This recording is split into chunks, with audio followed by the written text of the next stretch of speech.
So as the next item, we have kind of a short Dhamma sermon. We were discussing about Anapanasati Sutta.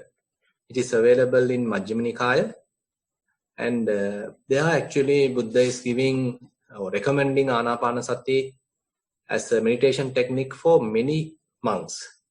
If I just recap the story behind this sutta, there are many monks gathered and they were practicing well, and Buddha was quite happy about their diligent practice, and he understood that they are practicing different meditation techniques. And since he wanted to give them a kind of a common technique which is suitable for most of them, so he recommended Anapanasati, that is the mindfulness on breathing. And there he actually sort of introduce it, telling Anapanasati bhikkhave bhavita bahuli kata mahappala hoti mahanisansa. Monks, this Anapanasati meditation, if you practice, it would be more beneficial and it will give you a lot of benefits. So he is giving a kind of an introduction because he understood that there is a particular method, kind of a proper procedure.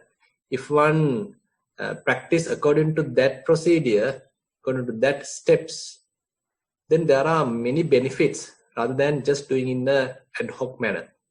So here Buddha is using his omniscient wisdom, and he is now giving a kind of a prescription how to practice Anapanasati in a very beneficial manner. So he is coming up with a kind of a prescription where Anapanasati can be practiced in 16 steps. And the first 4 steps he is telling related to the Kaya Anupassana, and next 4 steps related to the Vedana Anupassana, third 4 steps related to the Chitta Anupassana, and the last 4 steps belonging to the Dhamma Anupassana. So as you can understand, so Anapanasati can be used to develop all 4 Satipatthanas. So this is in a way his finding.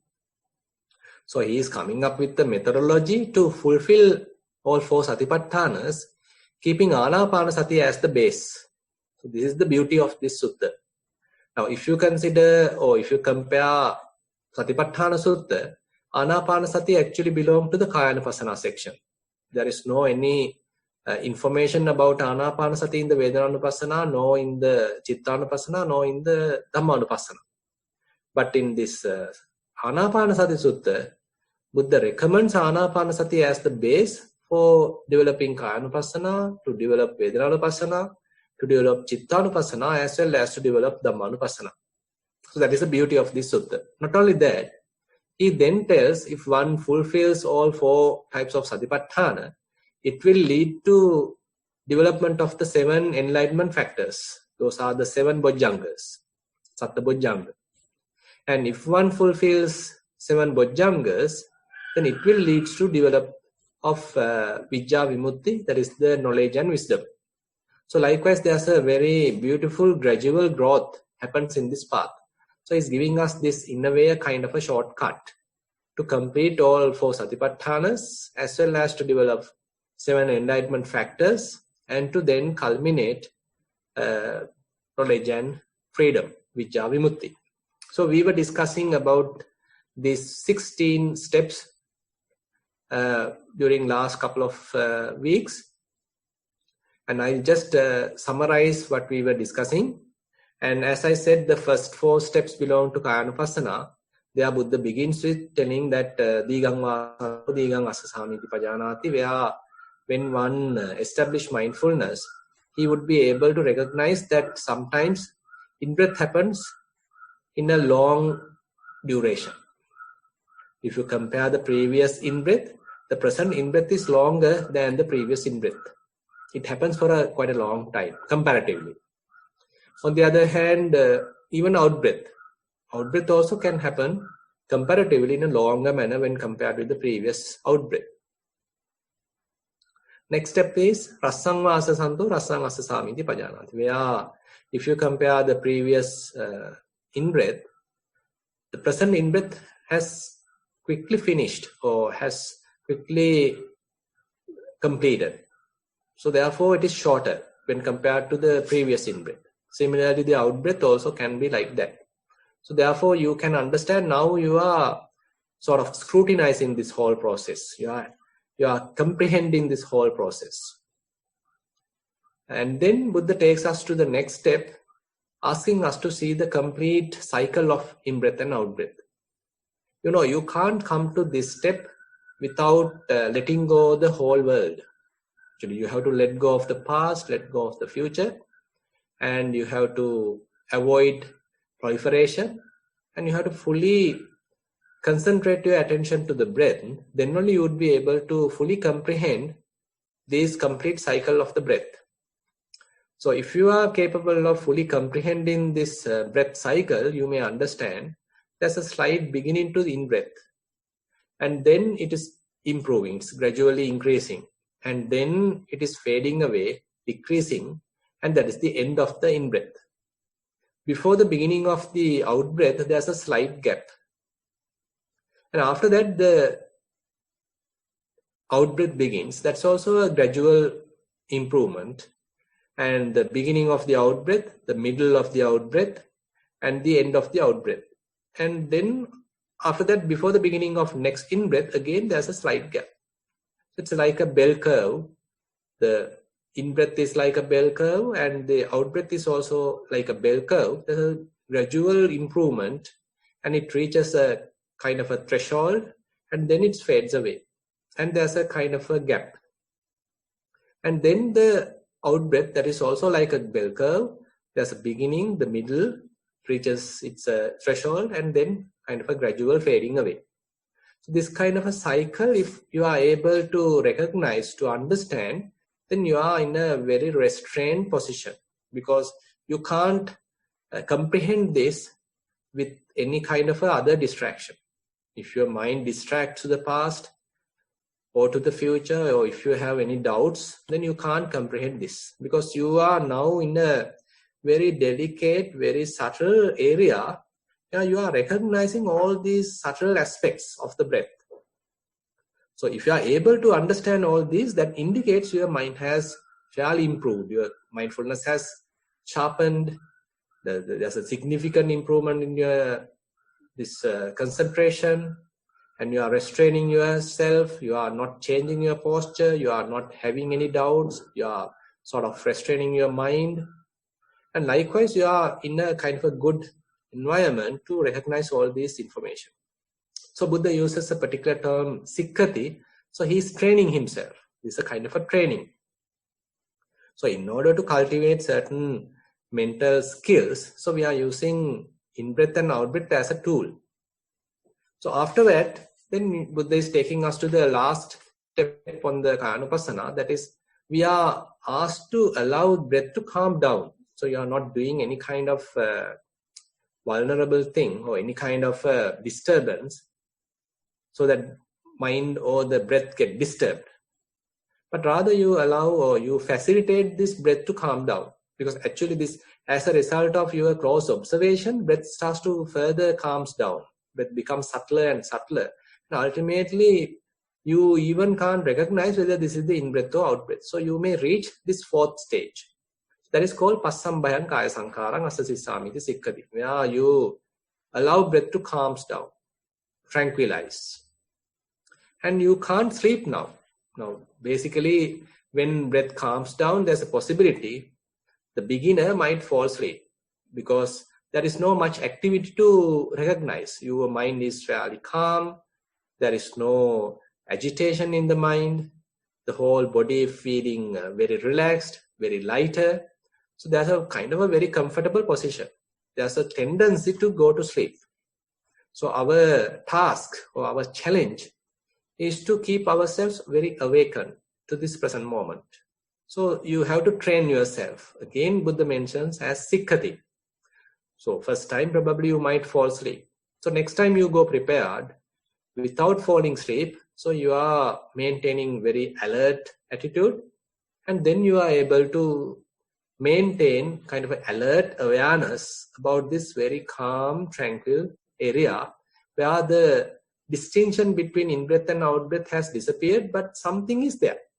Some sensation is there, very subtle sensation is there, but you can't distinguish whether it is in-breath or out-breath. So this is the fourth stage. Then if you are able to pass this stage, then you will reach the fifth stage that actually belongs to Vedananupassana. So it starts with the Piti Patisangedi Asasi Samiti Sikkati, and the sixth is Sukha Patisangedi Asasi Samiti Sikkati, where you are now in a kind of a comfortable region of your meditation, and you may understand, okay, you are getting maybe goosebumps, you are having kind of waves, you are kind of going through some pleasurable environment, pleasurable feelings are coming and going. So Buddha asks us to recognize that. So rather than asking more pleasure, or rather than having any kind of a greed towards them, you have to step back and come out of them and look at them objectively. So this is extremely important, because when you do Vedananupassana, the primary important thing is to recognize feelings as feelings. And they may be pleasurable feelings, happy feelings, even maybe painful feelings, or even neutral feelings. So all these three types of feelings you will be able to recognize. When happy feelings happen, pleasurable feelings happens, you know this is a pleasurable feeling. When painful feeling happens, you know this is a painful feeling. When there's a neutral feeling happens, you know this is a neutral feeling. So you are precisely recognizing this. So this ability to recognize, so to comprehend different types of feelings is a skill. So till you are asking for that, asking for pleasurable feelings, and till you are trying to escape from painful feelings, you can't do it. Once you are confident, once you have a fair amount of concentration as well as kind of patience to endure certain painful feelings, as well as to kind of having a detachment towards the pleasurable feelings, you would be able to recognize them. Pleasurable feelings are happening, you know there's a pleasurable feeling. Painful feelings are happening, you know this is a painful feeling. And at the same time, you are not getting bored, or you are not falling asleep. When the neutral feelings are happening, you are able to clearly recognize, okay, this is a neutral feeling. So this is the first and the second stages of the Vedananupassana. And as a result, you feel happy, you feel comfortable. And you may be even able to recognize, so your feelings are fading away, feelings are calming down. And there we are coming to a next stage of Vedananupassana. Buddha says, Chitta Sankhara Patisangedi Asasi Samiti Sikkati. So that is actually the seventh stage of this 16-step process. So there, Chitta Sankhara means Vedana and Sanya, that is the feelings and perceptions. So the major drawback or major hurdle here is the Sanya, that is the perceptions, because now your body is fairly calm, even the feelings have faded away. Now mind has a tendency to arouse certain already available Sanya, already available perceptions, where is signs. It might appear like a Buddha image, it might appear like a pagoda, it might appear like a maybe Bodhi tree for a person who is more faithful. And to another person, it might appear like a, say, demon, like some dangerous vision, or maybe a skeleton. So likewise, depending on the character, temperament of your mind, different images can happen. But actually don't think that everybody has to go through this. Certain people never experience these things because they have a kind of a balanced mind and they are not that going after these kind of illusions. And therefore it is very difficult to delude them.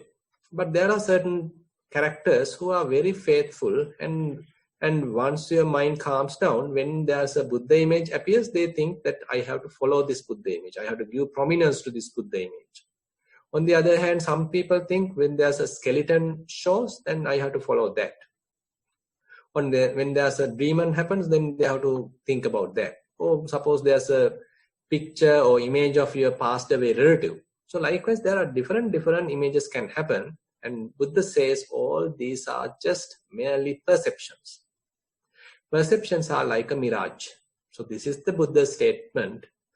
Buddha says in Pena Pindupama Sutta, this perception, sanya, is like a mirage. Marichikupama sanya. All these different perceptions appear like water, but they are a mirage. So you have to very carefully keep this in mind. Otherwise, there's a higher tendency you might go wrong.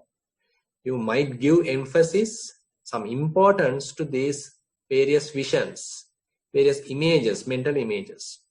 But we need to understand, since the body has fairly calmed down and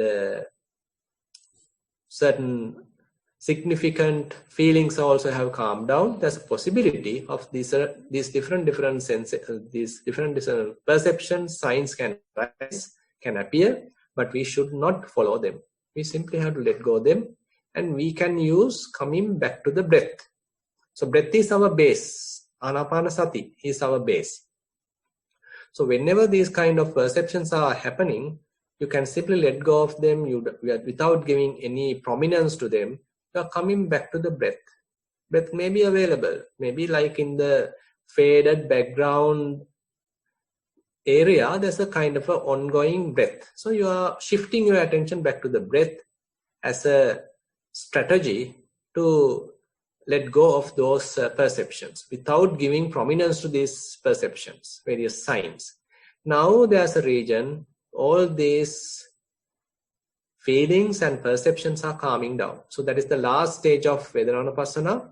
Buddha says, Passambhayan chitta sankharang asasisami sikkati. So you are tranquilizing, calming down these perceptions as well as the feelings.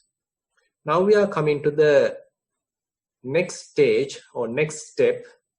That is the 9th stage in this 16-step process. That is actually related to the Chittanupassana. So this is in a way the today's topic. So we have to touch this today. So there Buddha says, Chitta patisangedi asasisamiti sikkati. So now you are looking at your mind. So it is difficult to look at the mind from the mind. So that is in a way, if your mind is fairly trained, you can do this. So therefore, in this Chittanupassana section, Buddha warns us not to get on to Chittanupassana section if your mind is not yet prepared, not yet trained, not yet developed. Naham bhikkhave muttassatissa asampajanassa anapanasati bhavanam vadami. So Buddha warns us, telling if your mind is not mindful, if you haven't yet developed fair amount of mindfulness, as well as if you haven't developed enough clear comprehension, sampajanya, then don't get on to this area, because mind is more tempting. Unlike you watch your bodily changes, postural changes, or maybe even in-breath and out-breath.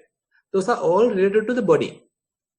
So these bodily formations, you can look at from the mind. That is not a big deal in a way. That is where Buddha recommends, or many teachers recommending Kayanupassana as the entry point for the practice. Because it is possible. It is a kind of a gradual improvement is possible in that area. Because you need to observe bodily changes or bodily processes using your mind. That is, in a way, a kind of possible activity. But on the other hand, if you are immediately trying to look at your mind from the mind, so it might go wrong. Because suppose there's anger going on in the mind, if you try to look at it, if your mindfulness is not strong enough, there's a higher possibility this anger might take strength from your observation. So as a result, you might fertilize that, strengthen that. So your anger might grow even. Similarly, suppose there's a ongoing lustful thoughts. And if you, without much enough mindfulness, if you start to watch it, probably you may be encouraging that process and your mind becomes more and more lustful. But on the other hand, if you are coming in a very gradual path where you have developed fair amount of mindfulness using Kaya Anupassana, maybe you are doing fair amount of walking meditation. As a result, you are developing fair amount of mindfulness. So likewise, you have some gathered momentum. So you are now fairly, in a way, skillful. At that time, you may be capable of looking the mind using the mind. So here, the approach is not that you lock your mind and watch.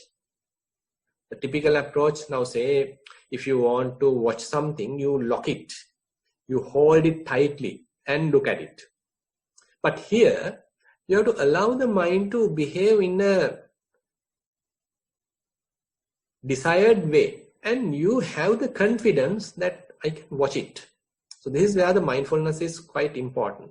So you have the capacity to come out of the drama and look at it. Typically what happens is we are like an actor of the drama. So we also in a drama, the mind is going on and on in a proliferation, in a chatter, kind of a story. And we are also there. We are acting inside as an actor. So you are a mother, you are a father, you are a daughter, you are a son. Likewise, you play some sort of a role in that story, in that film, in that movie. But are you capable of coming to the audience and look at the drama? So this is where the kind of a transition will happen at this stage, where you, rather than becoming a victim of this ongoing inner chatter, inner story, you have to come out of the inner story and look at it objectively. Like drama being played, now you are in the audience, like a spectator. You are now watching the drama. And you are not asking them to stop the drama either. You allow them to play. And you are like an outsider, you are watching it. And there's a beautiful another simile I can give you. That is where, like, you as a father, mother, if you have kids, probably you take them to the playground and ask them to play as much as they like. You are simply being in the outside and you simply watch. They are playing, they are enjoying, but you simply watch. This kind of an attitude. So you have, the mind is allowed to play as it like, and you are able to watch it with developed mindfulness. So as a result of this kind of an attitude, so you allow them to happen. There may be lustful thoughts coming, there may be angry thoughts coming, there may be jealousies coming, different kinds of thoughts are coming, but you are giving kind of an equal attention to any of these. They may be wholesome thoughts, they may be unwholesome thoughts, they are merely thoughts. So are you able to look at them in a non-judgmental manner? So this is one important aspect related to the Chittanupassana. So you don't have any preferences that always the mind has to think wholesome thoughts. You don't have any such kind of a preference. On the other hand, when there are lustful thoughts or angry thoughts, you are not sort of condemning yourself. I should never have these unwholesome thoughts. You don't have such kind of an attitude. Rather, you acknowledge all these, you accept all these things. They are coming and they are going. And don't offer tea. That's a beautiful saying by one popular Zen master, Sunyuru Suzuki. He's telling, so allow your thoughts to come in, but don't offer tea. so don't prepare tea at your home when thoughts are coming. So if you are not offering tea, they will go. So don't have a party with these thoughts, because if you are going to have a party, then they will come and they will stay and they will ask you to go out of the home. And you become a victim, you become a slave of your thoughts. So this is where we go wrong. So what you got to do is you simply being aware. Now thoughts are coming, you are in the audience, drama being played, but you are watching objectively. So if you are watching like this, these thoughts can't go for a long period. Because if you become an actor only, this drama will play for a long time. But if you are able to come to the audience and watch it objectively, without clapping, without offering them tea, you are just in a neutral position, you are watching. Then these actors in the drama will understand, so this guy is not interested about our drama. So they will stop the drama. Because there's a drama to go on. The audience has to have their interest. They are clapping, they are, whistling and all this encouragement coming from the audience. If they are all sleeping, if they are not encouraging, they do their own activity, then the people on the stage, they will understand no point of we are wasting our time. They will stop the drama. Similar thing happens in our mind. So if you are not encouraging these thoughts, rather if you recognize them, okay, these are lustful thoughts, these are angry thoughts, these are jealousy. Likewise, you can name them. You recognize different categories of thoughts are there, so you recognize. You are not encouraging them. You have a non-judgmental approach. Then they will slowly fade away. And they come and they go. They come and again go. So you can have a kind of a motto here. So you allow them to come, allow them to be, and allow them to go. You are not bothered. You are undisturbed. You have some kind of an established mindfulness. You are not worried when they are coming. You are not afraid when they are coming. And you are not sort of agitated when they are there. Because you are firmly established in your mindfulness. And as a result, they are going. You are not holding them either.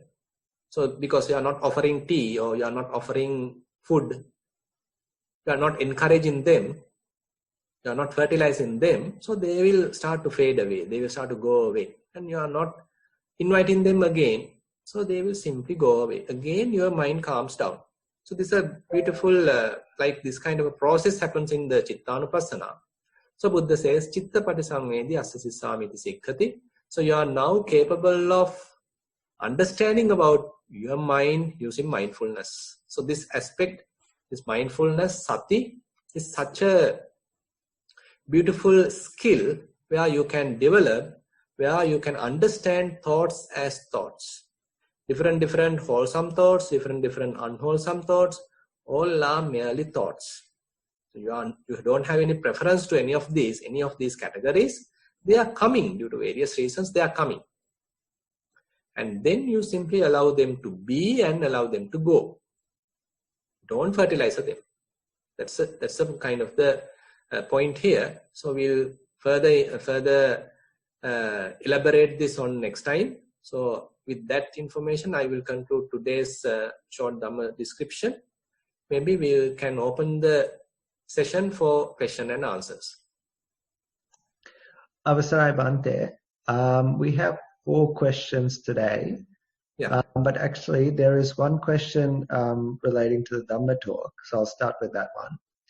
Dear Bhante, today's Dhamma talk highlighted the dangers and sensitivities of watching the mind. Is there a signpost or indication that we are ready to do this? Or is it happening naturally in the practice if we just stick to daily and continuous practice? That's the end. Yeah, at one point you have to take in a way, kind of a risk, because you don't know whether now your mind has the capacity to watch thoughts. Say you are doing a continuous practice, you do walking meditation, sitting meditation, suppose you do Vedananupassana, so likewise. So you do your continuous practice, and at one given moment, suppose there are thoughts coming in the mind. Last time, suppose you simply put your attention back to Vedana, to your feelings, rather than directly watching thoughts. But any particular time, you have to take the risk and look at thoughts. At that time, suppose because of this observation, if these thoughts are fading away rather than growing, so that indicates now you have enough strength to look at thoughts. You now can play in the third stage. Assume it is like a progressive stages. Now you can actually promote yourself to the Chittanupassana, because now you have developed mindfulness. You have developed clear comprehension, sampajanya. Therefore, you can play in the third stage, third category, Chittanupassana. So different thoughts are coming. Now you can directly watch them, confront with them. Because now you are more stronger. Your mindfulness is more stronger, more stable. As a result, you can directly confront different thoughts. Don't think that you are fighting, but rather you simply pay your attention, being aware of these thoughts. So this mindfulness is quite strong. So under the light of mindfulness, these thieves of defilements can't stay. You can take it like that. Suppose there are thieves coming to your home. If you are putting a light, then they will run away, because they are afraid of the light. They want darkness. Similarly, when different defilements are arising, if you light your mindfulness, strong mindfulness, then these defilements will fade away. So that indicates now you are skillful, you are capable to play in this Chittanupassana section. Yeah. Question number 2. Sitting mindfulness. Venerable Sir, this is regarding my sitting mindfulness practice.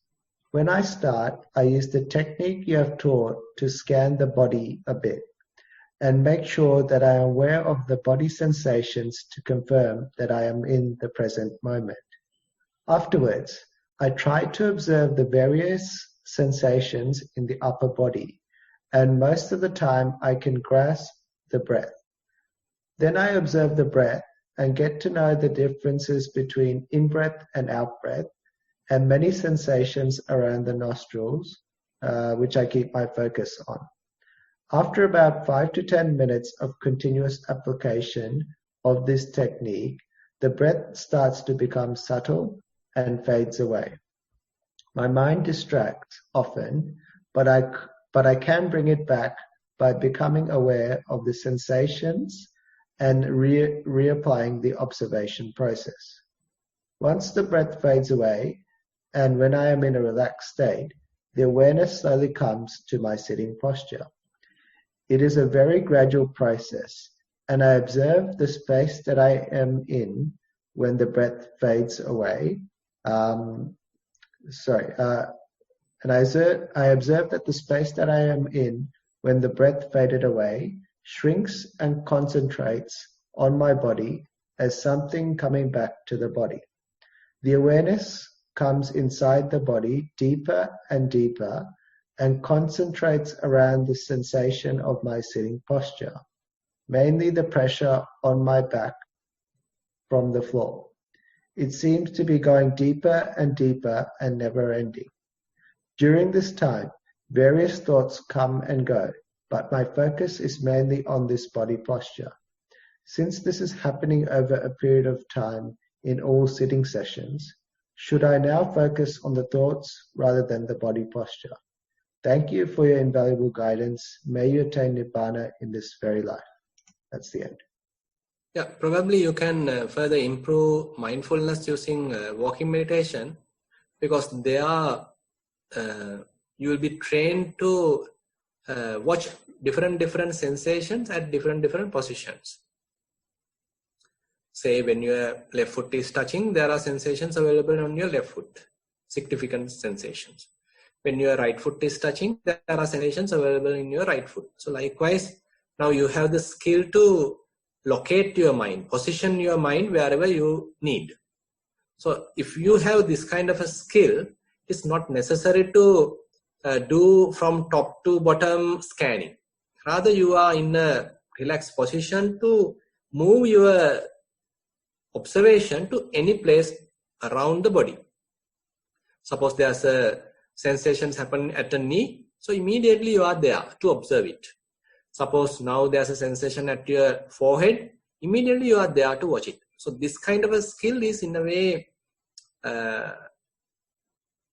important for this type of practice, because you are not sort of artificially moving your attention even for a unavailable sensation.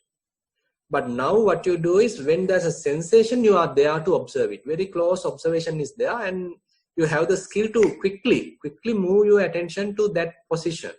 Wherever the next sensation arises, you are readily there. So this skill being developed in walking meditation. So if you are able to do this again and again, so you will understand the nature of the sensations, how they are behaving, what are their characteristics. So you are understanding that. So as a result, you may develop a fair amount of wisdom. And similar approach can be applied to Chittanupassana as well, as I discussed today. So assume there are no sensations available for your observation. At that time, you can watch the mind. All sensations have faded away. And now suppose there are slight thoughts in your mind. You can simply watch these slight thoughts. They also appear and then they disappear. Another thought appear and then disappear. So likewise, now you start to watch your various thoughts, as I discussed today, objectively. Suppose all these even thoughts disappear. Now there are no bodily sensations, no thoughts, and you can simply just be without holding anything, without grasping anything. You can check. You can simply check whether you can simply being aware of this process, but nothing is there to hold. Nothing is there to pay attention. Everything faded away. Everything disappeared. You are in like a inner space. So you can simply improve this. Then you will get into another dimension of this meditation, where you can develop kind of a mindfulness without an object. So typically we start with some gross object, then we slowly get on to the subtle objects, and ultimately we can even let go of that and get into the region of no objects. But mindfulness is there. You are quite diligent, you are fully aware, readily in the present moment, utterly in the present moment, and completely open. Your mind becomes sort of spacious. So this is another area that you can improve yourself. You can continue according to these instructions. Question number 3. This is a theory question. Dear Bhante, there were a couple of questions last time regarding the 7th and 8th stage in the Anapanasati Sutta, where the text meaning is not so clear. The stages before the 7th and 8th highlighting rapture and pleasure, which are straightforward experiences, and we can identify them time to time in the practice. The text is clear as well. However, the next 2 stages seem a bit confusing. In Sutta Central Translation, this stage is linked to the rapture and pleasure stage emotions and explains as, they practice breathing in, experiencing these emotions. They practice breathing out, experiencing these emotions. They practice breathing in, stilling these emotions. They practice breathing out, stilling these emotions. In Bhikkhu Bodhi's translation, this stage is explained as experiencing the mental formation in generic terms applicable to any emotion. Can you explain again the Chitta Sankhara mentioned in this stage, and in practice, if our scope of observation should be limited to rapture and pleasure or feelings related to Chitta Sankhara only? Lots of merits, Bhante, for your service. That's the end. Yeah, actually, if you want some clear evidence, you can refer Chula Vedalla Sutta, where Venerable Dhammadinna, Arhat Venerable Bhikkhuni Dhammadinna, explains what is Chitta Sankhara. So here she is explaining Chitta Sankhara are Vedana and Sanya, that is feelings and perceptions. So when you get on to say Vedanānupassana section in the Ānāpānasathi Sutta, the first stage and the second stage, as you have mentioned, are the rapture and various pleasurable feelings and kind of a happiness, kind of a comfort. All these are actually you can understand.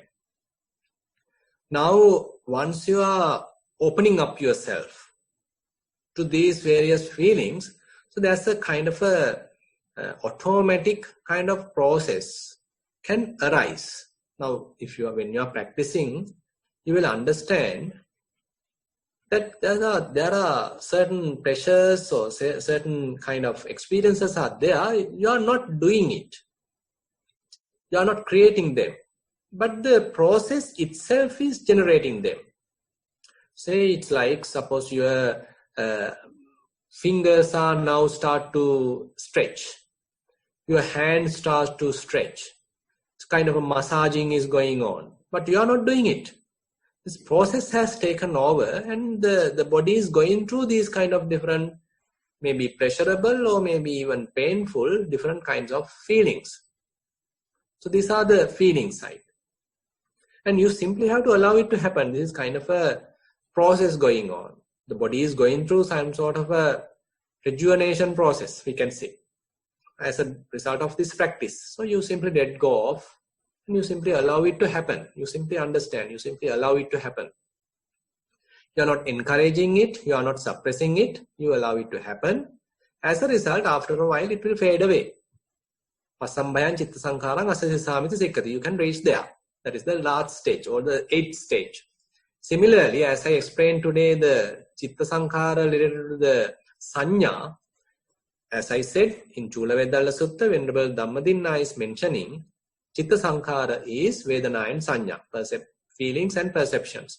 Perceptions also can arise. The point is, when the vijnana, the consciousness doesn't have establishment on the body, the rupa, the body has very much disappeared, faded away. So there is no strong footing on the body. Similarly, there are no strong or significant feelings available to establish, to have a footing for the consciousness. Now we are to sit, we are to stand. Now there are enough past data, past perceptions, past signs available in the mind. So they coming forward and the consciousness try to find a footing, kind of a stage using these perceptions. So they appear like different manner. So it depends on your character. Suppose you are a very faithful character, then kind of a Buddha image can appear. So if you give some sort of importance to this Buddha image, so immediately this perception is available and you have given importance to it. Now the consciousness immediately get established there. Suppose there's a demon image happens in the mind, so you get afraid. So that means you have given an importance to it. Rather than understanding it is a mere sign, you have given importance to it. You giving importance to it means that consciousness has well established there. So this is a kind of a trick of the consciousness, vijnana. You know, the Buddha explains consciousness is like a magician. So there are different magics it can play, show. So if you know that these are merely perceptions, these are merely signs, your eyes are closed, so whatever things that you see are all imaginations or all mental images. So don't get misled thinking that they are real images, but they are simply images, mental images, perceptions, signs. If you know them as a mirage, so you don't get deluded by them, you don't get misled by them, you simply let them go. And if necessary, you can pay attention to the breath. That is the base. And as a result, these perceptions also go away. That again indicates in the Pasambhayang Chitta Sankharang Asasisamiti Sikkati, that is the 8th stage. Maybe the feelings are fading away, tranquilizing, calming down, as well as because of your wisdom, you are not motivating, you are not encouraging these perception signs, as a result, they also fading away. They also subside. They also disappear and calming down. And that is the pasambayang chitta sankharang asasisamita sikkati. So you simply practice next time and see whether there are different feelings are appear. Then you practice according to the teaching, and then you will understand they will fade away. And again, there could be certain perceptions, certain signs appear. So if you apply, they are like mirage. So you are not encouraging them. You are not getting caught to them. Then they also disappear. So this is this disappearing, fading away of all these perceptions and feelings is the last stage. Pasambayang chitta sankharang asasisami sikkati. So emotions actually happens when you give importance to them. Suppose there's a Buddha image happens. So if you think this is a Buddha image, this is a real Buddha, he has come to instruct me and all blah blah things. If you put all these sort of importance, value, your stories, your likes and dislikes, if you attach to your garbage to this, then there's emotions going to arise. But if you are very wise, if you know that Buddha has mentioned that all these images, mental images and perceptions, signs are nothing but a mirage, then you are able to disengage from this process, and as a result they will fade away. Question number 4. This is a general question. Dear Bhante, I have been involved in community service since I arrived in this country, I guess Australia, almost 30 years ago. When I start meditating, I get all issues related to my community projects to my mind, which makes it difficult for me to concentrate on meditation. What should I do? Give up all my community work so that I can concentrate on meditation? So far, I have sacrificed lots of my personal gains for the service of the community. Please advise with Metta Kitsiri. That's the end. Yeah, you can do community service once you are somewhat established yourself. Say, for example, if you are stuck on mud, so can you take another one also in the mud? You may not be able to, because you are also in the mud. So therefore Buddha says, so once you are able to come out of mud, you may be able to help, give a hand to another person who is in the mud. So similarly, if you want to practice, if you want to develop your mind, if you want to develop mindfulness, so first we need to have time for ourselves. So once we are confident, now I am capable of helping another person, teaching another person, because you have the strength, because you have experienced mindfulness, you have understood the behavior of your mind, kind of different characteristics of your mind. So you have some understanding about yourself, then may be able to help another person, to guide another person, and to participate in an activity, that kind of an activity. Because this participation is also necessary. Don't think that you always have to be secluded. Because in this path, as we grow, we need some inputs from others as well. Otherwise, we may think that we are saints, we are like arahant. But on the other hand, when you are dealing with others, when you move with others, once there are situations, there is an irritation arise, kind of heartbreaks arise, sort of agitation arise due to various causes, because moving with people is not easy. So this movement is also necessary. So you need to associate certain people, maybe even different characters, difficult characters, then you will understand yourself. You may be a meditator for many years, but when you associate particular person, you will understand you get agitated, you get upset, you get angry. That indicates still defilements are within ourselves. So likewise, this association is also important, but at the beginning, it is better to find seclusion and to develop yourself. This is like a training. Now say, if there's a battle, so if before you get into the battlefield, you have to train yourself. So this training happens quite away from the battlefield. So you have various sort of exercises to improve yourself and to develop certain skills, and with that developed skills you can go to the battlefield.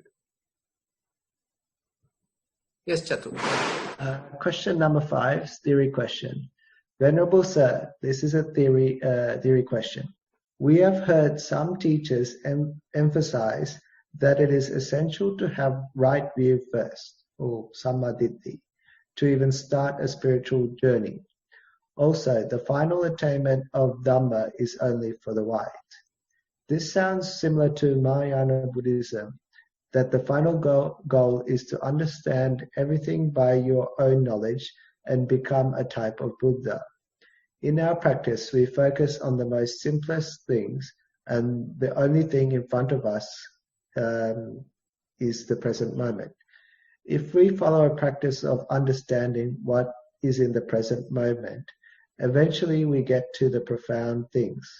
I have also heard that according to Theravada tradition, you don't need to understand everything, but just keep on practicing and practicing, which will take you to the last post eventually.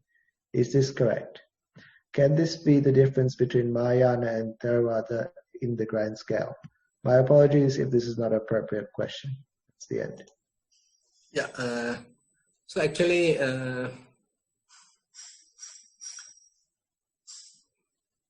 thinking about, I mean, we don't need to compare whether this is Theravada or Mahayana. So basically, I mean, as you develop mindfulness, so it will slowly couple with wisdom. Actually, that is where the sati becomes sampajanya, coupled with sampajanya. That actually naturally happens with the practice. Say, for example, Buddha starts with a very simple term telling Satova Asasati, Satova Pasasati. So this is in a way the bare attention, where you are asked to pay attention to in-breath, pay attention to out-breath. Now the next stage is not that. Next stage is you need to recognize, you need to understand whether the present in-breath is longer or shorter when compared to the previous in-breath. So that indicates you are now sort of introducing kind of a wisdom aspect there. So you have to clearly see. So the seed of wisdom, we can say, is the clear comprehension. So you have to clearly recognize whether the present in-breath is longer or shorter compared to the previous in-breath.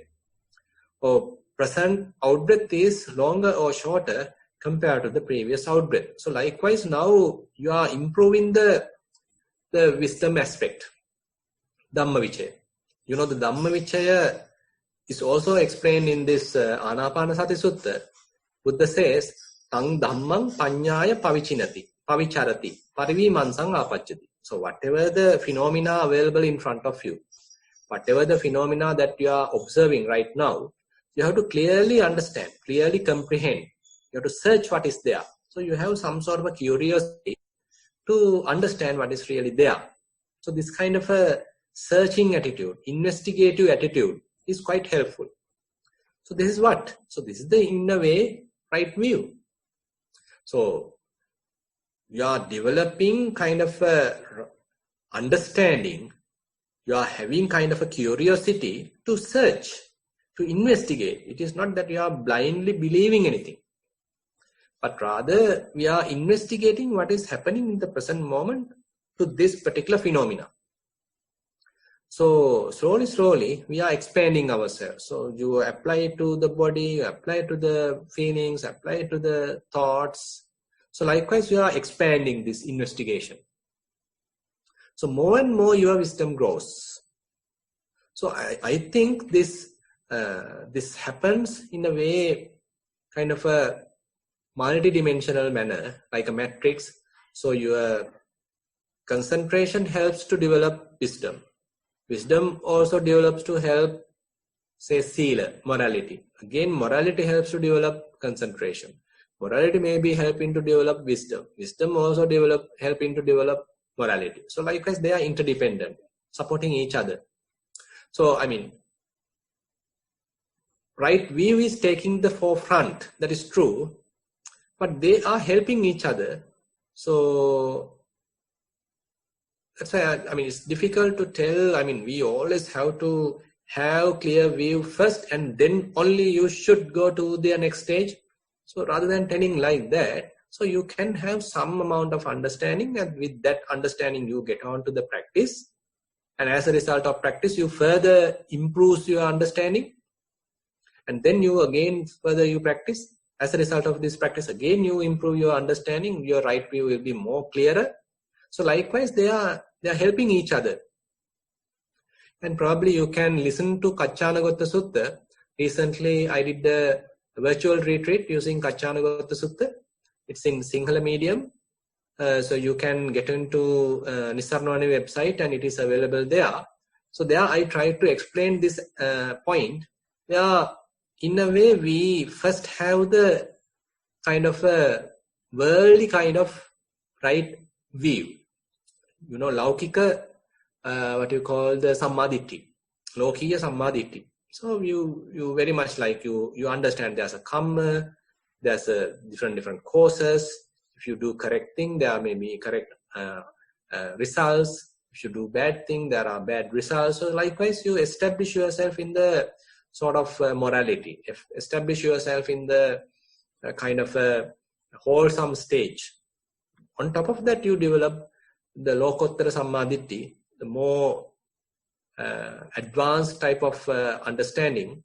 So more and more you develop this type of understanding, this Lokottara Sammaditthi, more and more mind becomes open rather than rigid.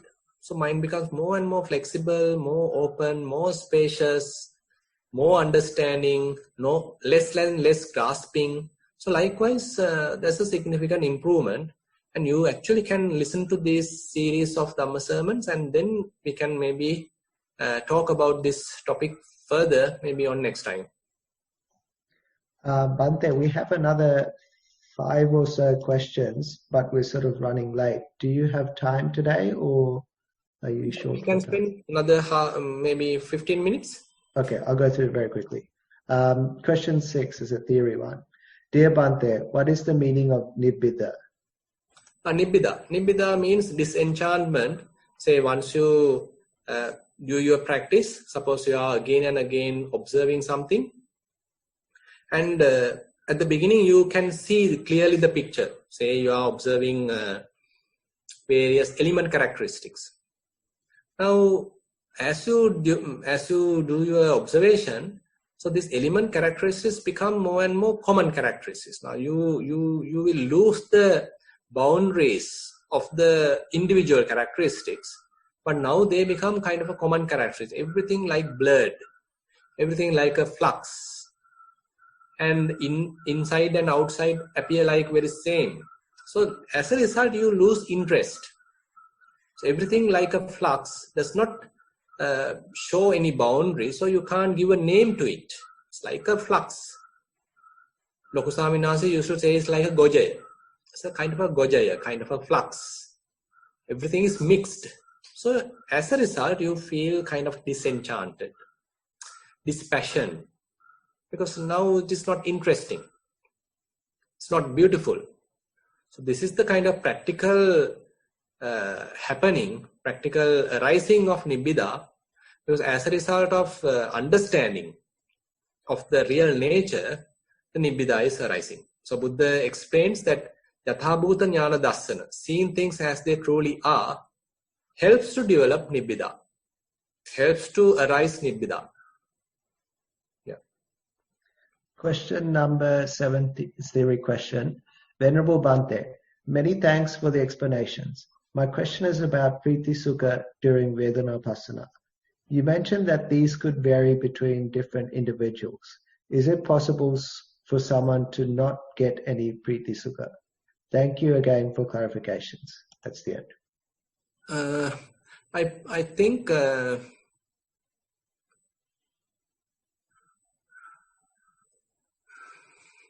Priti Sukha actually maybe can available in any different manners.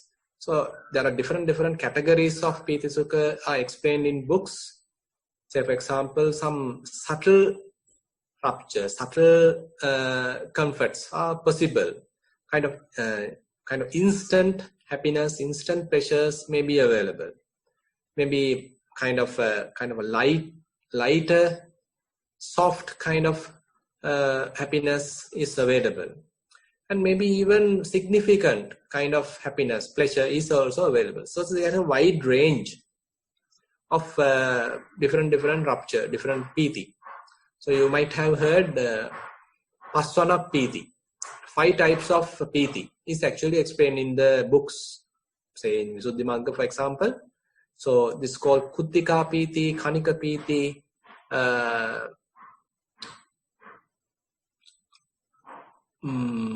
Ubbega piti, Parana piti. So likewise, different categories are there. So you might have felt it, but at that time you didn't know that this is piti.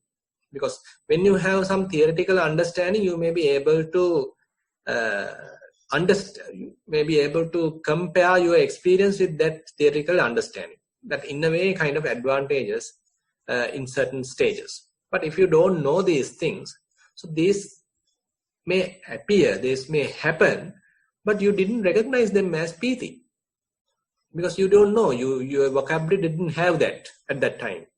So therefore, typically these things arise in the path, but we don't need to give much importance to them because there are more stages are available, and you don't need to worry whether you observed that or you experienced that, whether I did it correctly, or these are all, sort of related to doubt. And when you are further and further improving, more and more you continue your practice, so they may not happen because more and more your practice line towards the upekha, equanimity, rather than pleasure and pain. Pleasure and pain go away, but more your practice turn towards the upekha, equanimity. So if you immediately get on to equanimity, don't worry about since thinking that pleasure didn't happen, pain didn't happen, that is not necessary. Question number 8, mindful sitting. Most Venerable Bhante, I was under the impression that the focus on the breath is no longer there. I was under the impression that the focus on the breath is no longer there as the breath calms down and fades into the background in a very subtle form. But the 16-step handout describes the yogi to be thinking of the breath right through all the 16 steps. Does one actively still do this? Most grateful for your guidance, Swami Vansa. That's the end. No, actually this is in a way kind of a wrong understanding. So, breath is there. That is why we are living. but we are not giving prominence to it at these stages. Say, for example, Vedananupassana section. So different feelings are arising, but at that time you are paying attention to the feelings. Maybe different signs, perceptions are arising, so you know that they are feelings, perception, sorry. But at that time in the background, breath is available. So in case if you want to establish yourself, probably you can step back to the breath, this there. Similarly, when you are in the Chittanupassana, so suppose Chitta Parisamvedi, so you give prominence to the mind. So you have assumed that you came through the stepwise process. So you establish mindfulness using breath.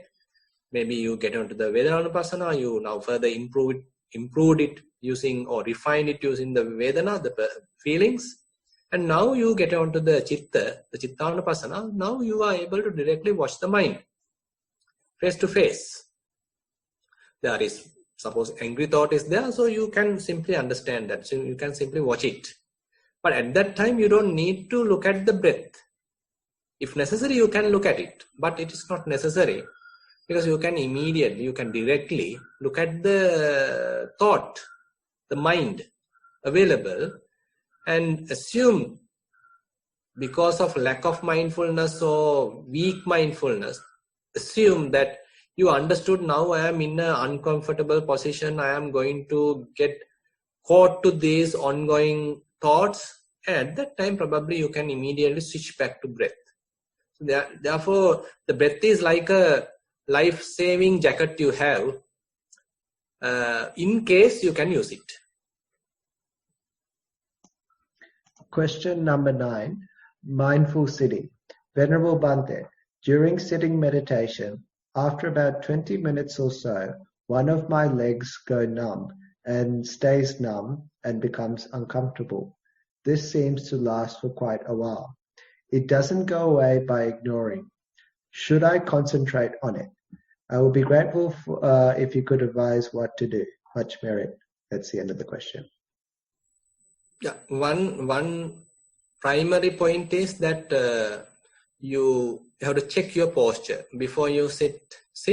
You can check your posture. Is there any sort of blockage of the nervous system? Any blockage of the the blood circulation? Because sometimes when we are sitting, we get on to some unknowingly. We may get into some postures which might block the blood circulation. So we have to check our posture and let's see whether I am in a quite comfortable posture. Everything is happening smoothly. And that is first thing. On the other hand, now if you are a practitioner for a long time, if you have some amount of mindfulness and concentration, as you have suggested, you can watch this pain.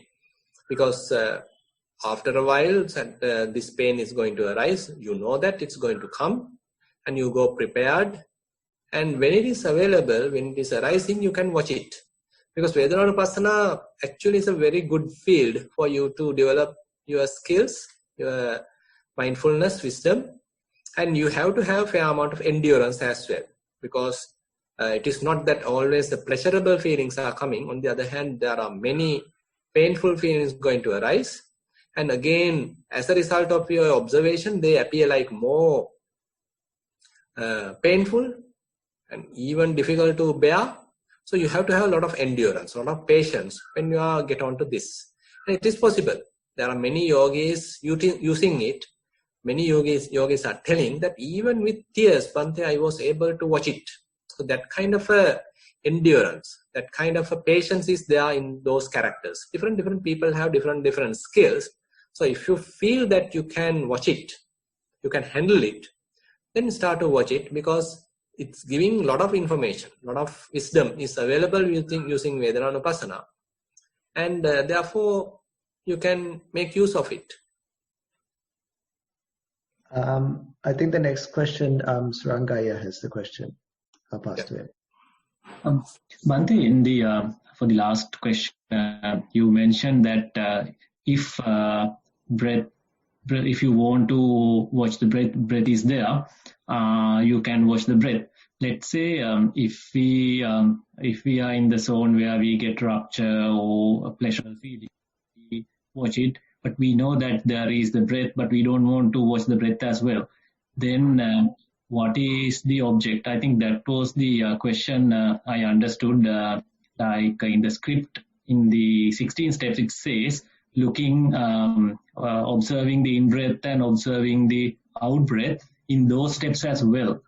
So we know the breath is there, but we don't take that. So is that the space, or is that the place where the breath has faded away that we should be looking as the object when there is no the feelings or any other thing available? Let's say the rapture comes and goes, and we know that the breath is there, but we are just looking at the empty space. Is that what you meant? Actually, say for example, the Kanupassana section, it is quite evident that we have to deal with the breath. But the problem is in the Vedananupassana, Chittanupassana and the Dhammanupassana section, whether it is necessary to watch the breath. Yes. Am I correct? Yes, So in the Vedananupassana section, Piti Parisangvedi, Sukha Parisangvedi, Chitta Sankhara Parisangvedi. So all these things are more related to the Vedana, more related to the feeling, perceptions. So that is why it is, Buddha says categorically, so this is in the Vedananupassana section. Now you are in the, say, Vedananupassana Satipatthana. Similarly, in the Chittanupassana section, Chitta Parisangvedi. So Buddha categorically says, so you are Chitta Parisangvedi. The prominence is given to the mind. But ongoing thread is breath is available. Because as you know, so when we are going through these stages, at any given time, there's a possibility we might go wrong. We might lose our established mindfulness. We have weakened it. So we can always go back to breath and sharpen mindfulness. Again, re-establish ourselves in mindfulness and again come back to the battlefield. And therefore, I don't think that we have to split our attention, that we have to watch the feeling as well as the breath. Assume if you are trying to do like that, then you won't be successful. Because breath is available at your nostril and maybe feeling is available at your knee. Are you able to do that? So then we go wrong. I mean, then you can't spend all of your attention onto the feeling because your attention is split. You have to pay your attention at the nostril as well as you have to pay your attention at the knee. So you are not 100% concentrated on feeling. So therefore, I feel that breath is the kind of the base available. In case of any kind of a sort of lack of mindfulness, loss of mindfulness, you can step back to breath and sharpen your attention and again can get on to the process. And again in the Chitta Parisangvedi section, so more and more you are watching the mind. So at that time, if you are going to watch the breath is in a way more gross. And it belongs to the body. But the mind, the aspects of the mind are more subtle. So while watching the mind, if you are trying to watch the breath, you can't handle it. And assume if you get into the last stage of the Chittanupassana, Buddha says Vimochayan Chittam. Actually, we didn't discuss this yet. Vimochayan Chittam means you are freeing your mind. So when you are freeing your mind, so are you going to hold the breath? Are you going to attach to the breath? You can't. So it does not match, no? Then it's a kind of a contradiction where, so Buddha is asking us to free the mind. And if we presume that we always have to grasp the breath, so how are we grasping? So we have to use our mind to grasp. So therefore, breath may be available like an ongoing platform for us to operate, but we are playing different roles. At that time, if we lost our battle, then we can come back and settle ourselves. Like in the bunker, you again strengthen yourself. Again, you improve your attention, improve your mindfulness, improve your concentration using the breath, and again you go back to the battlefield. Yeah. Bhante, I think we're a little bit over time. There's still 2 more questions. Can I put it next week? Okay then. Are they related to theory or what are they? Both on sitting, mindful sitting. Okay. 348. We'll take one and see. Okay. Mindful sitting. Dear Bhante, when doing sitting practice, I'll start again. Dear Bhante, when doing sitting practice, I can't feel the hands. Then I feel like opening my eyes and watching this, but I never open my eyes. It automatically forgets. But I never do this. Is it all right? Please give some advice. Sorry, that's the best I could make out of it. A little confusing. It's not clear the question. So, basically you don't need to open your eyes, because if you are, as a beginner, when you are opening your eyes, the whole process gets disturbed. You have to go back to the zero once you open your eyes. So better you endure this position, endure this process, and go prepared. Keep your eyes closed and you feel it. You try to feel it. This is not, don't think that you always have to feel the hands. They may disappear. The whole body may disappear. So don't worry. Don't think that you always have to feel your hands, and you might not. Yeah, we can get into the other question as well. This one's actually a little bit of theory question. Venerable Bhante, In the 5th stage, you discuss being aware of the emotion, whether pleasurable or neutral emotion. I am not so aware of the emotion in the moment. Rather, I become aware of the emotion only once it has changed to something else. Is this something I should simply practice and it will evolve? Or is there something I can do to become aware of the emotion at the time? Something like noting the breath. Much merits for your guidance and advice. That's the end. Yeah, I think the confusion has come by applying the term emotion, because I feel that before we get into the emotion, we get into the feelings and perceptions, and on top of feelings and perceptions, we are developing the kind of emotion. So in a way, we are using the what you call the yoniso manasikara. Yeah, we are coming towards the causes and more early stages of the process. And if you have a fair amount of mindfulness, this won't grow towards the emotion. I mean, emotion means that you are get on to more, thinking also going to support. You can't have an emotion without much thinking. So having thinking indicates that you have gone further and further, you have given support, you get on to the proliferation, rumination, and all these things are there when you are getting to the emotion.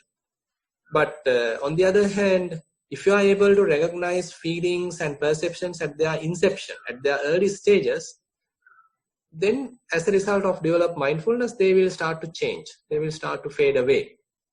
And they are as feelings. When you know feelings as feelings, you are not encouraging thinking. Say, for example, there's a painful feeling arise, and you know this is a painful feeling. On top of that, you are not developing a story. You are not going to develop inner chatter. So that is possible. So you drop this inner chatter. You cut off this story, but you know there's a feeling is there. So in this way, you are able to calm down the feeling, and you know it is feeling, and you understand they are coming and going, they are rising, they are changing. It is not just a single feeling, it is a bunch of feelings. So likewise, you are looking at it in like an investigative manner. You're like a researcher, you're like a scientist. But if you get on to the emotions, means that is more, you give prominence to them. You take them as mine. You are attributing it to someone else.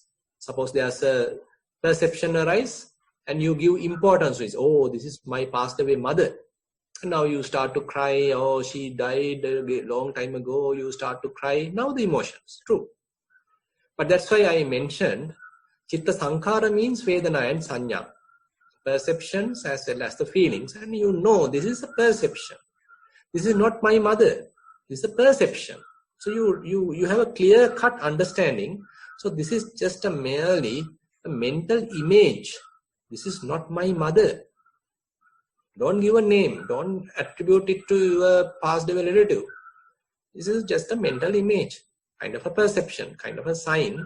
So at that time, you break the cycle. You simply disengage from the emotion, and you simply able to handle it in a more advanced manner, more constructive manner, more wise manner, rather than you get on and struggle at the emotion level. Yeah, I think we can wind up today's session then, Chatu. Okay, Bhante, thank you. I'll be very quick with this summit. Yeah, we did have a lot of good questions, and we're very grateful for Bhante to give up his valuable time to accommodate us, and much merits to Bhante. So with that, I'd like to end the session. Teruvan Saranai, sadhu, sadhu, sadhu. Teruvan Saranai, sukhi hotu.